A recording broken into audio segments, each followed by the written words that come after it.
I saw a video the other day about the 3 types of happiness. Now, there's certainly all kinds of ways to view happiness, but this was just one sort of 3-part framework for viewing it. You can have happiness through pleasure, you can have it through performance, or you can have it through purpose.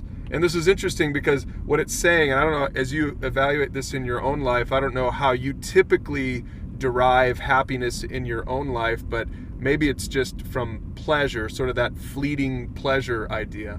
Now, this is the kind of happiness that lasts the shortest amount of time. There's very little to this kind of happiness because you experience pleasure for just a moment and then it's done and then it's over. Now, the second type of happiness is based on your performance. So, for example, like maybe you derive a lot of happiness in work because you've done a good job. There's a sense of satisfaction when you do a job well. In fact, a lot of times if you get really good at something, the better you get at it, then the more pleasure you get out of that. And so that's the second kind of happiness. And that certainly lasts a lot longer than just the first type. So that performance-based happiness is better. But then there's a third type of happiness that lasts longer than both of the first two. And that type of happiness is purpose.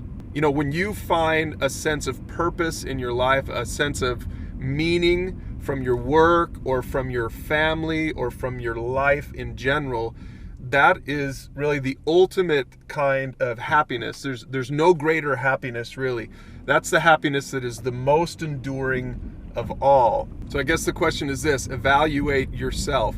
Which type of happiness do you tend to have? It's okay to have all 3 of those, but really I think the goal is you want to have more of the third kind of happiness than the first kind of happiness. The third kind of happiness is not just longer lasting, but it's the kind that really looks outside of yourself and extends outward. Ultimately, if we're trying to be happy by serving ourselves or, satisfying ourselves, that kind of pleasure, that kind of happiness doesn't last very long. It's very fleeting. The best kind of happiness is a happiness that is derived from a sense of purpose and meaning in life.